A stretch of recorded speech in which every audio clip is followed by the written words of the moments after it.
بسم اللہ الرحمن الرحیم۔ السلام علیکم۔ یہ کاشانہ بصیرت کا آڈیو بک چینل ہے اور آپ جو کتاب سماعت فرما رہے ہیں اس کا نام ہے درس عقائد۔ اس کی تالیف کی ہے حجت الاسلام المسلمین غلام علی سنجیری نے اور اس کا ترجمہ کیا ہے سید سبطین علی نقوی نے۔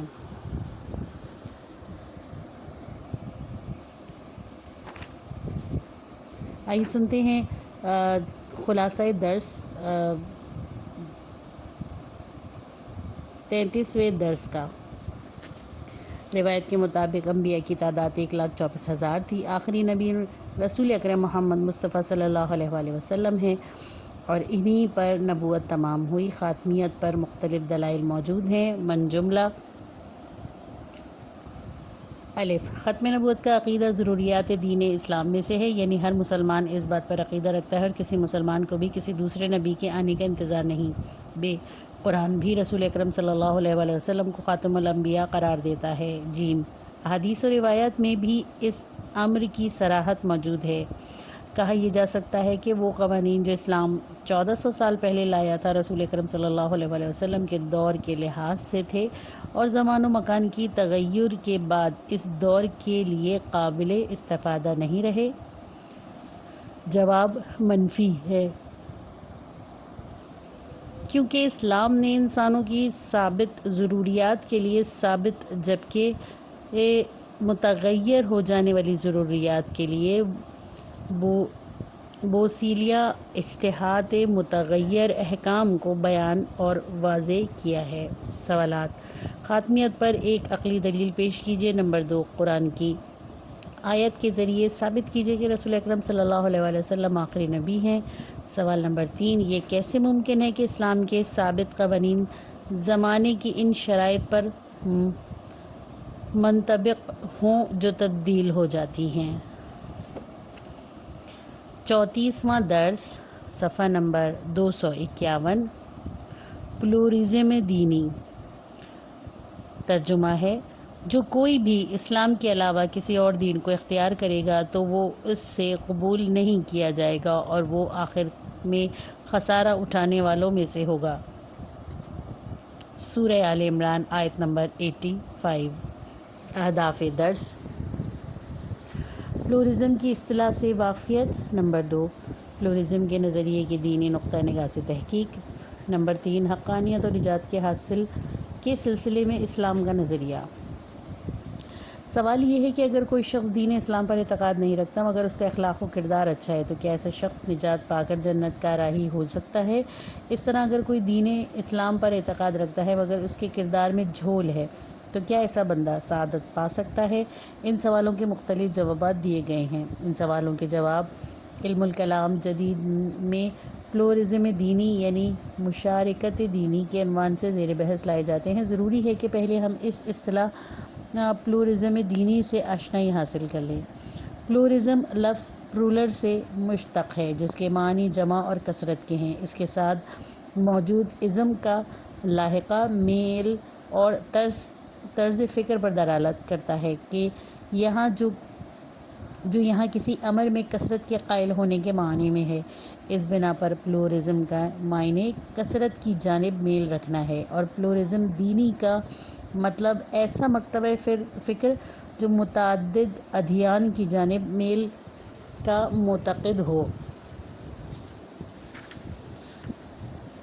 نظریہ نجات: مختلف ادیان کے پیروکار اس حوالے سے 3 جواب دیتے ہیں۔ الف ایک دین میں نجات کو منحصر جانے والے ایکسکلوزیوم متکلمین میں سے بعض مسلمان اور غیر مسلم یہ عقیدہ رکھتے ہیں کہ فقط وہ دین صحیح ہے جس کے وہ خود پیروکار ہیں اور اس کے علاوہ یا تو باقی سارے ادیان باطل ہیں یا پھر ناقص۔ اس کے علاوہ اس گروہ کا یہ بھی اعتقاد ہے کہ بس وہی افراد سعادت مندی اور بہشت کو پا سکتے ہیں جو ان کے دین کے پیروکار ہیں، باقی سب گمراہ ہیں۔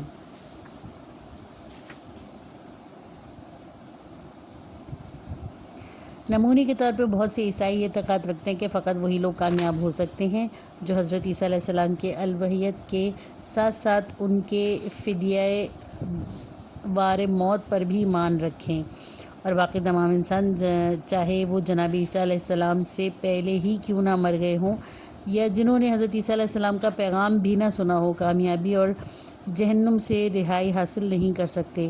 یہودی حضرات کا بھی یہی عقیدہ ہے۔ قرآن کریم ان کے بارے میں فرماتا ہے، ترجمہ: یہودی کہتے ہیں یہودیوں کے علاوہ کوئی جنت میں نہیں جائے گا، نیز عیسائی بھی یہی کہتے ہیں کہ ان کے سوا جنت میں نہیں جائے گا، کوئی جنت میں نہیں جائے گا، یہ ان کی آرزوئیں ہیں۔ کہو اگر سچے ہو تو دلیل پیش کرو۔ سورہ بقرہ آیت نمبر 111۔ شمولیت کی جانب میل رکھنے والے، انکلوزیوازم۔ عیسائی متکلمین میں سے بعض نے دیکھا کہ پہلے گروہ کا نظریہ یہ انتہائی افراد کا حامل ہے اور بہت سے افراد کو بنا کسی گناہ کے جہنم اور عذاب کا مستحق ٹھہراتا ہے، لہٰذا انہوں نے نسبتاً ایک معتدل نظریے کو وضع کیا۔ اس نظریے کے مطابق دین تو فقط ایک ہی صحیح ہے اور باقی سب باطل یا ناقص ہیں۔ البتہ پہلے گروہ کے اعتقاد کے خلاف یہ گروہ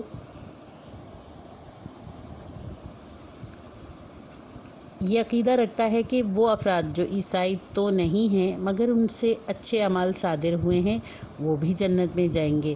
کارل رینری 1984 نے اس نظریے کو واضح کیا تھا اور ایسے افراد کے لیے گمشدہ عیسائیوں کا نام تجویز کیا تھا۔ دوسرے لفظوں میں اس نے دین حق اور نجات پانے کے درمیان فرق رکھا تھا، یعنی دین تو ایک ہی حق ہے پر یہ ہو سکتا ہے کہ بہت سے لوگ نجات پا جائیں، یہاں تک کہ اگر کوئی کسی خاص دین پر ایمان نہ بھی رکھتا ہو مگر کیونکہ اس نے اعمال اچھے کیے ہیں لہٰذا نجات پائے گا۔ جیم، کثرت کی جانب میل رکھنے والے، یعنی پلورلزم۔ یہ نظریہ جان ہک اور ویلفر اسمتھ کا ہے۔ ان کا کہنا تھا کہ تمام ادیان اپنے دامن میں حقیقت رکھتے ہیں اور راہ حق کو سعادت کی جانب لے جاتے ہیں۔ اس نظریے کی بنا پر دین حق یا صراط مستقیم ایک مہم امر ہے، بلکہ تمام ادیان حق ہیں اور ہر عقیدے کا حامل شخص جنت میں جائے گا، اس شرط کے ساتھ کہ ادیان میں سے کسی بھی ایک کے احکامات پر عمل کرے۔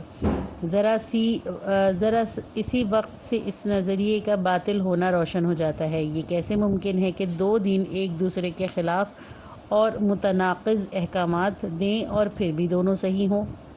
یعنی تحریف شدہ مسیحیت جو کہتی ہے کہ عیسیٰ خدا کے بیٹے ہیں، نعوذ باللہ، اور خدا ان کے اندر حلول کر گیا، کا کہنا بھی صحیح ہو، اور اسلام جو اس عقیدے کو قطعاً باطل کہتا ہے کہ ان کا بھی کہنا صحیح ہو، تو یہ کیسے قبول کیا جا سکتا ہے کہ ہر دین چاہے کہ وہ کتنی ہی خرافات سے لبریز کیوں نہ ہو صحیح ہے؟ یہاں تک کہ شیطان پرستی، انسان پرستی اور بت پرستی بھی صحیح ہیں اور اپنے معتقد انسانوں کو سعادت تک پہنچاتی ہیں۔ حقانیت اور سعادت اسلام کی نگاہ میں قرآن کی دیدگاہ یہ ہے کہ تمام انبیاء انسانوں کی ہدایت اور ایک ہی پیغام پہنچانے کے لیے بھیجے گئے ہیں۔ دوسرے لفظوں میں دین ایک ہی ہے مگر مختلف انبیاء نے مختلف ادوار کے لوگوں کی استعداد اور زمانے کی شرائط کے مطابق اس کے کچھ حصوں کو بیان کیا۔ بنابراین تمام ادیان میں الہی کی حقیقت ایک ہی ہے اور وہ یہ کہ خدا کے سامنے تسلیم ہو جانا۔ خداوند عالم ارشاد فرماتا ہے، ترجمہ: بے شک خدا کے نزدیک دین بس اسلام ہی ہے۔ سورہ آل عمران آیت نمبر 19۔ البتہ وہ دین جو رسول اکرم صلی اللہ علیہ وآلہ وسلم کے ہاتھوں سے انسانوں تک پہنچا اسلام کی کامل ترین صورت ہے اور ہر زمین اور زمانے کو شامل ہے۔ اس بنا پر تمام انسانوں کا وظیفہ ہے کہ بعد رسالت مآب صلی اللہ علیہ وآلہ وسلم خدا کے حکم کے آگے تسلیم ہو جائیں اور دین اسلام پر ایمان لے آئیں۔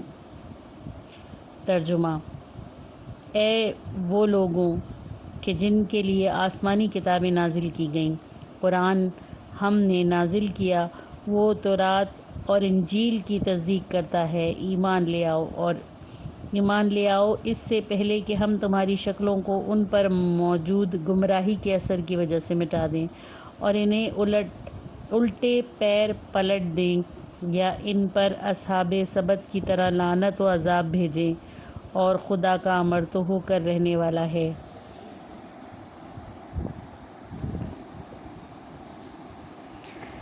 اس بنا پر اسلام کے مطابق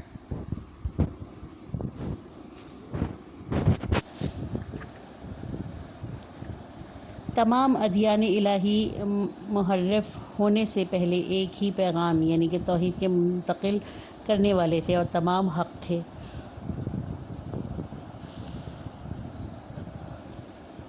کسی دلیل کی بنا پر تمام انسانوں کو چاہیے کہ اپنے اپنے دور میں آنے والے حکم خدا کے آگے تسلیم ہو جائیں اور اپنے اپنے زمانے کے رسول پر ایمان لے آئیں۔ اسی وجہ سے دین اسلام کے نازل ہونے کے بعد تمام انسانوں کے لیے ضروری ہے کہ وہ رسول اکرم صلی اللہ علیہ وآلہ وسلم پر ایمان لائیں اور اسلام کے دیے ہوئے احکامات پر عمل پیرا ہوں۔ اسلام سعادت تک پہنچنے کے لیے فقط ایمان لانے کو ہی کافی نہیں سمجھتا، بلکہ کہتا ہے ضروری ہے کہ انسان صحیح اعتقاد و ایمان کے ساتھ عمل صالح اور اچھا اخلاق بھی اپنائے۔ اسلام کے مطابق انسانوں کو سعادت حاصل کرنے کے لیے دو چیزوں کی ضرورت ہے: صحیح ایمان اور عمل صالح۔ البتہ اس قانون میں استثناء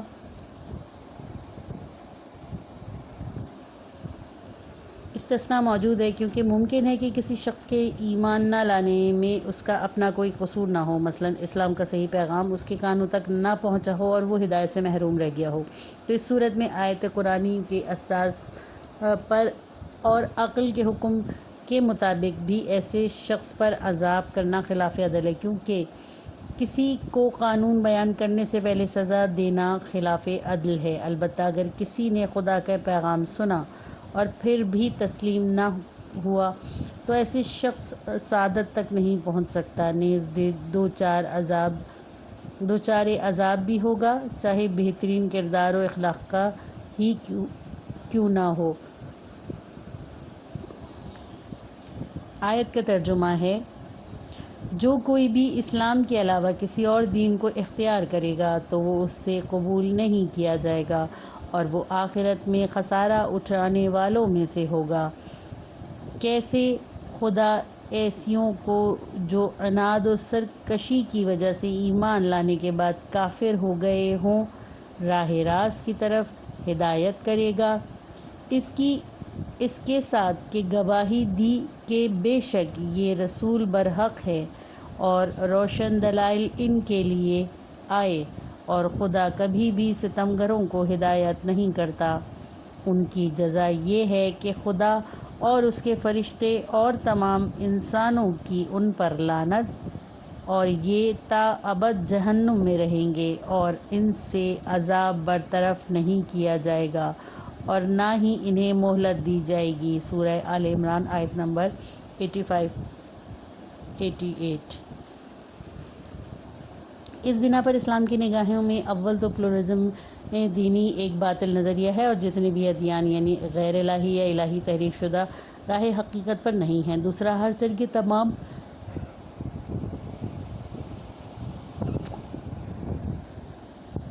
تمام ادیان الہی جو تحریف شدہ نہیں بھی ہیں اصول اعتقاد میں مشترک اور تمام انسانوں کو حقیقت کی جانب ہدایت کرتے ہیں، مگر رسول اکرم صلی اللہ علیہ وآلہ وسلم کی بعثت کے بعد ان پر عمل کرنا کفایت نہیں کرتا۔ اس لیے ضروری ہے کہ تمام انسان شریعت اسلام پر ایمان لائیں۔ اس بنا پر اسلام کی نگاہ میں درج ذیل افراد سعادت تک پہنچیں گے۔ نمبر 1، وہ مسلمان جو کامل ایمان رکھتے ہیں اس شرط کے ساتھ کہ عمل صالح بھی انجام دیں گے۔ نمبر 2، وہ تمام افراد جو اسلام سے پہلے اپنے زمانے کی شریعت پر ایمان رکھتے تھے اور اس پر عمل پیرا رہے۔ نمبر 3، وہ افراد جو جاہل قاصر ہیں اور اسلام کا پیغام ان تک نہیں پہنچا۔ کچھ اور بھی جانیے۔ اس نکتے کا واضح کر دینا ضروری ہے کہ اس بحث میں ہمارا ہدف یہ ہرگز نہیں کہ ہم اشخاص کی سعادت و شقاوت کی تحقیق کریں، یعنی یہ معین کریں کہ کیا پاسدار اہل جنت ہیں یا اہل جہنم۔ ہمیں اس کے واقعی افکار اور معتقدات کو کوئی اطلاع نہیں۔ اصولاً تو اشخاص کا حساب خدا کے ہاتھ میں ہے۔ کوئی یہ حق نہیں رکھتا کہ کسی کے بارے میں بطور قطعی کہے کہ وہ اہل جنت ہیں یا اہل جہنم، مگر یہ کہ ان کے اشخاص کے بارے میں کھل کر اظہار نظر کر سکتے ہیں جن کی نوشت اور انجام اولیاء الہی یعنی معصومین نے بیان کیا ہو۔ تمام غیر مسلم اچھے اعمال کے رد کر دیے جانے کے معاملے میں یکساں نہیں۔ ان غیر مسلموں کے درمیان جو خدا اور قیامت کے معتقد نہیں، اور ایسے غیر مسلم جو خدا اور قیامت کے معتقد ہیں مگر رسول اللہ صلی اللہ علیہ وسلم کی نبوت پر ایمان لانے سے محروم ہیں، بڑا فرق پایا جاتا ہے۔ پہلے گروہ کے لیے خدا کے نزدیک کسی عمل کے قبول ہونے کا امکان موجود نہیں، مگر دوسرا گروہ ہو سکتا ہے کچھ شرائط کے ساتھ جنت میں چلا جائے، البتہ پہلے گروہ کے لیے ایسا بالکل بھی ممکن نہیں ہے۔ یہی وجہ ہے کہ اسلام مشرکوں اور اہل کتاب کے درمیان فرق کا قائل ہے۔ اسلام مشرک کو تحمل نہیں کرتا مگر اہل کتاب کو کر لیتا ہے، مشرک کو اپنا عقیدہ چھوڑنے پر مجبور کرتا ہے مگر اہل کتاب کو نہیں کرتا۔ یہ اس وجہ سے ہے کہ مشرک یا منکر خدا نے شرک یا انکار کر کے باب نجات کو اپنے اوپر ہمیشہ کے لیے بند کر لیا ہے اور خود کو ایسی جگہ پر محبوس کر لیا ہے جہاں سے وہ مادیت سے نکل کر ملکوت و بہشت کی جانب صعود سے ہمیشہ کے لیے محروم ہو گیا۔ مگر اہل کتاب ایسی منزل میں ہے کہ ہر چند بطور ناقص ہی عمل انجام دے مگر کچھ شرائط کے ساتھ ہو سکتا ہے کہ اپنے عمل کے نتیجہ حاصل کر لیں۔ البتہ ہم اعتقاد رکھتے ہیں کہ جب بھی کوئی عمل احسان اور خدمت خلق کے عنوان سے انسانیت کی خاطر انجام پاتا ہے، اس صورت میں کہ بس اپنے لیے ہی تھا کہ ذیل میں نہ آتا ہو، تو خدا ایسے بندے کو بنا اجر کے نہیں چھوڑتا۔ اور احادیث میں بھی آیا ہے کہ کچھ مشرکان مثل حاتم طائی ہر چند کے مشرک تھا لیکن کچھ اچھے کاموں کی وجہ سے جو اس نے دنیا میں کیے عذاب سے دوچار نہیں ہوگا یا اسے عذاب میں کچھ چھوٹ مل جائے گی۔ شہید مطہری۔ کیا ایسا ہو سکتا ہے کہ ہم سورہ بقرہ کی آیت نمبر 62 اور مائدہ کی آیت نمبر 29 کا نتیجہ پلورلزم کی صورت میں نکالیں؟ آیت کا ترجمہ ہے، یقیناً جو مسلمان ہوئے اور جو یہودی، عیسائی اور صابئی ہوئے، تو جو کوئی بھی اللہ اور آخرت پر ایمان لائے اور نیک اعمال انجام دے، ان کے لیے ان کے پروردگار کے پاس بڑا اجر ہے اور ان کے لیے کوئی خوف نہیں اور نہ ہی وہ حزن میں مبتلا ہوں گے۔ پھر ترجمہ ہے، یعنی وہ جو رسول پر ایمان لائے اور جو یہودی تھے یا نصرانی یا صابئین یعنی پیروکار یحییٰ علیہ السلام، ان میں سے جو اللہ پر اور قیامت پر ایمان لائے اور اچھے اعمال کیے تو ان کے لیے خدا کے پاس اجر ہے اور ان کے لیے نہ خوف اور نہ ہی حزن و ملال۔ یہ آیات پلورلزم دینی یعنی ان معنوں میں کہ تمام ادیان کی حقانیت اور ہر شریعت کی پیروی کرنا موجب نجات ہے تاکید کر رہی ہیں، کیونکہ ان کا مضمون یہ ہے کہ جو کوئی بھی چاہے وہ جس بھی شریعت کے پیروکار کیوں نہ ہو، بس یہ کہ خدا اور قیامت پر ایمان رکھتا ہو اور عمل صالح انجام دیتا ہو تو نجات میں سے ہے، اہل نجات میں سے ہے۔ بس ضروری نہیں کہ تمام افراد کو اسلام میں در لیا جائے بلکہ ہر دین کا پیروکار اپنی شریعت سے وفادار رہتے ہوئے اس کے مطابق عمل کر سکتا ہے۔ اس بات پر توجہ مرکوز کرنا ضروری ہے کہ مسئلہ نجات اور سعادت مند ہونا یا بہشت میں جانے کا عمومی لازمہ دین حق کا حامل ہونا اور اس پر اعتقاد رکھنا ہے۔ بعض لوگوں کا یہ سوچنا ہے کہ راہ راست و نجات تنہا یہ ہے کہ انسان دین حق کا تابع ہو جو کہ انہی کا دین ہے، اس کے علاوہ جیسی بھی شرائط ہوں کوئی بھی اہل نجات نہیں ہو سکتا۔ اس نظریے کے معتقدین نے جب یہ دیکھا کہ دوسری شریعتوں کے پابند کچھ افراد کے دین کی تعلیمات کے مطابق پاک باز اصول انسانی اور اخلاقی قدروں کے پابند ہیں تو ان کے سامنے یہ سوال قدرتی طور پر آیا کہ یہ سب کیسے ممکن ہے کہ یہ سب پاک باز انسان ہیں صرف اس وجہ سے کہ فلاں دین یا شریعت کے پابند نہیں، نجات نہیں پا سکتے؟ اس سوال کے جواب میں راہ حل کے طور پر پلورزم دینی کا نظریہ گھڑا گیا۔ دوسرے لفظوں میں اس لیے کہ زیادہ سے زیادہ انسانوں کو اہل نجات ثابت کیا جا سکے۔ تمام ادیان و مذاہب کی حقانیت اور ہر شریعت قابل اتباع و پیروی ہے کے قائل ہو گئے، مگر اہل عالم کو نجات دلانے کے لیے نہ صرف یہ کہ یہ راہ حل نہیں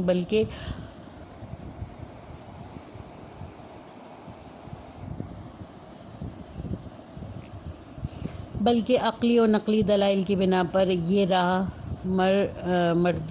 مردود ہے، کیونکہ اسلام کی نظر میں راہ نجات دین حق کی طبیعیت کے مساوی نہیں، بلکہ یہ تو اس کا عمومی لازمہ ہے۔ یعنی بہت سے انسان جو دین کے تابع اور معتقد نہیں ہیں، ہو سکتا ہے کہ کچھ خاص شرائط میں اہل نجات اور بہشتی قرار پائیں۔ اس بنا پر ضروری ہے کہ ہم ان دو مسائل یعنی کہ نجات اور حقانیت ادیان میں فرق کے قائل ہوں۔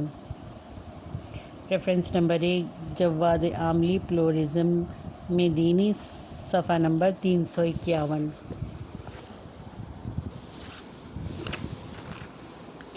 نمبر 1 یہ جان لینا ضروری ہے کہ یہ آیت یا اس طرح کی دوسری آیت یہودیوں، عیسائیوں اور کچھ مسلمانوں کے مقام جواب میں نازل ہوئی ہیں، جن میں سے ہر ایک اپنے دین پر شیخی بھگاڑتا تھا اور اسے دوسروں کے دین کو برتر سمجھتا تھا۔ وہ لوگ گمان کرتے تھے کہ بس زبانی جمع خرش اور نام کے مسلمان، عیسائی یا یہودی ہونے سے وہ اہل نجات ہو جائیں گے۔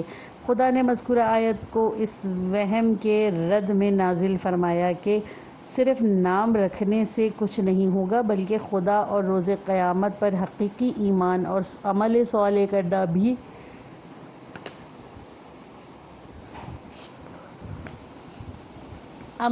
کرنا بھی تمہیں اہل نجات کی صفوں میں شامل اور محشر کے خوف اور اندوہ سے رہائی دلا سکتا ہے۔ ریفرنس نمبر 2 علامہ طباطبائی المیزان، ناصر مکارم شیرازی، تفسیر نمونہ۔ اس بنا پر یہ آیت ان شریعتوں کی حقانیت کے بیان میں نہیں، اور نہ ہی ان آیت سے پلورزم دینی کے مفہوم کو اخذ کیا جا سکتا ہے۔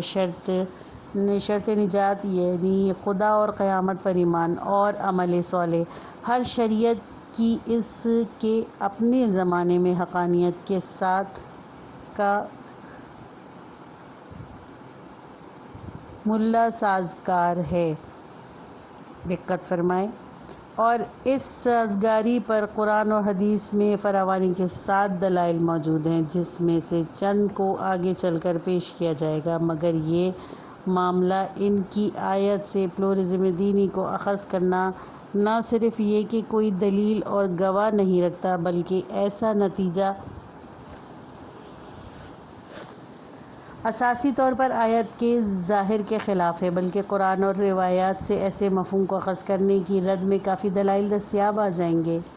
نمبر 2 اگر یہ کہا جائے کہ آیت کا ظاہر مطلق اور کسی خاص زمان سے مقید نہیں، یعنی ایسا نہیں ہے کہ ہر شریعت بس اپنے زمانے میں ہی حق ہو، بس اس سے تمام الہی شریعتوں کی ایک دوسرے کے مقابل ہونے کے باوجود حق ہونے کا نتیجہ نکالا جا سکتا ہے۔ ایسا دعویٰ کئی دلائل کی بنا پر باطل ہے۔ ان میں سے کچھ ذیل میں بیان کیے جا رہے ہیں۔ پہلا، یہ مطلب آیت کے ظاہر کے خلاف ہے۔ اس آیت کا ظاہر یہ ہے کہ ان شریعتوں کے پیروکار اگر خدا اور آخرت پر ایمان رکھیں اور عمل صالح انجام دیں تو ان کا اجر خدا کے پاس محفوظ ہے، اور وہ اہل نجات ہیں۔ یہ حقیقت جو قرآن کے ہاں بھی مورد قبول ہے، اس سے الگ ہے کہ یہ شریعتیں برحق ہوں یا نہ ہوں۔ یعنی ممکن ہے کہ کوئی گروہ برحق شریعتوں میں سے کسی پر نہ ہو اور قابل پیروی نہ ہو، مگر ان کے پیروکار خاص شرائط کے تحت اہل نجات قرار پائیں۔ دوسرا، اگر بفرض کوئی ان آیات سے پلورزم دینی کا نظریہ اخذ بھی کرتا ہے تو اس اصول کی بنا پر قرآن کی بعض آیات بعض کی مفسر ہیں، اور قرآن کے قول پر عمل کرتے ہوئے متشابہات کو محکمات پر پیش کرو اور ان کی محکم آیات کے سائے میں تفسیر کرو۔ اس مقام پر مختلف مضامین پر توجہ کرنے کے بعد اس نتیجے کے خلاف ہیں۔ اس قسم کا نظریہ ان آیات سے کشف نہیں کیا جا سکتا، کیونکہ اس آیت کی بنا پر کہ ان الذین عند اللہ الاسلام اور اس جیسی دسیوں آیات حقیقت دین الہی اور صراط مستقیم کو خدا کے نزدیک ایک سے زیادہ جانتی ہیں، ایک سے زیادہ نہیں جانتی۔ ریفرنس نمبر 1 مرتضیٰ مطہری، مجموعہ آثار، ختم نبوت، جلد 3، صفحہ نمبر 157۔ اور جو متعدد ہیں وہ شریعتیں ہیں۔ نمبر 2 سورہ مائدہ آیت نمبر 48، حج آیت نمبر 27۔ شریعتوں کے متعدد ہونے کی ایک اہم وجہ شریعت الہی کا شرائط، زمان اور انسانوں کی ضرورت اور استعداد کے مطابق تھی۔ انسان کی زندگی کے ہر حصے میں انسانی اور معاشرہ ضرورتوں اور استعداد کی ایک حد رکھتا ہے، اور اس حقیقت کا لازمہ ایک ایسی شریعت کا ظہور تھا جو انسانوں کو زمانے کی شرائط کے ساتھ منزل مقصود تک پہنچا دے اور ان کو صراط مستقیم کی طرف ہدایت کرے۔ اس طرح ہر نئی آنے والی شریعت کی وجہ سے اس سے پہلے والی شریعت منسوخ ہو گئی۔ ریفرنس نمبر 3 شہید مطہری، مجموعہ آثار، اسلام و مقننیات زمان، جلد 3، صفحہ نمبر 157۔ یعنی نئی شریعت کے آنے کے بعد پرانی شریعت پر عمل نہیں کیا جا سکتا۔ اسلام کے ظہور پذیر ہونے کے بعد جو قرآن کی صراحت کے مطابق آخری شریعت ہے، سورہ احزاب آیت نمبر 40، پچھلی ساری شریعتیں منسوخ ہو گئیں اور اسلام کے علاوہ کسی اور شریعت پر عمل پیرا ہونا خدا کے یہاں قابل قبول نہیں۔ آیت کا ترجمہ ہے، جو کوئی بھی اسلام کے علاوہ کوئی اور دین اختیار کرے گا تو اسے قبول نہیں کیا جائے گا اور وہ آخر میں خسارہ اٹھانے والوں میں سے ہوگا۔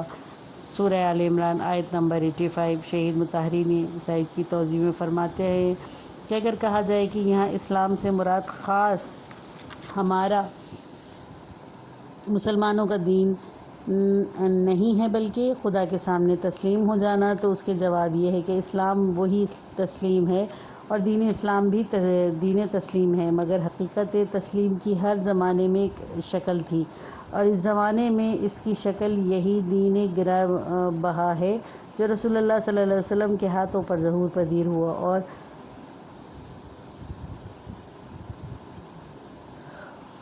اور قہرائے کلمہ اسلام اس پر منطبق ہوتا ہے اور بس۔ مجموعہ آثار عدل الہی، جلد اول، صفحہ نمبر 277۔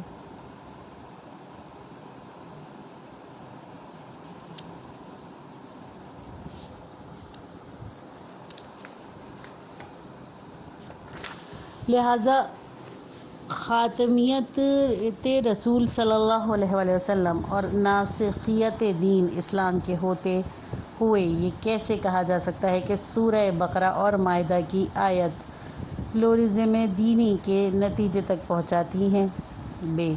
قرآن کی متعدد آیات کی بنا پر رسول اللہ صلی اللہ علیہ وسلم کی شریعت کا عالمی ہونا ایک قطعی امر ہے۔ خداوند عالم فرماتا ہے،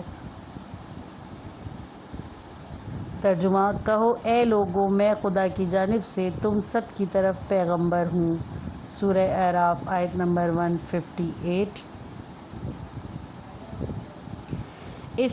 ریفرنس نمبر 1 اس طرح کی ان آیات میں بھی یہی مضمون وارد ہوا ہے۔ سورہ سبا آیت نمبر 28، سورہ انبیاء آیت نمبر 107، سورہ تکویر آیت نمبر 27۔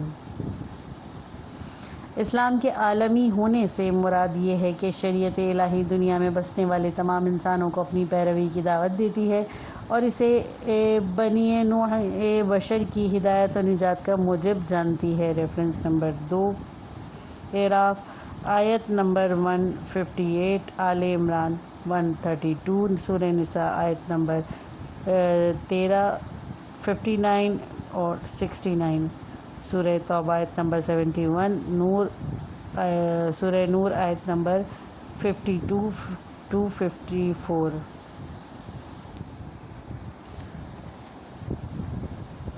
کتاب کا یہ حصہ ختم ہوا۔ کتاب کا اگلا حصہ نیکسٹ پارٹ میں سنیے۔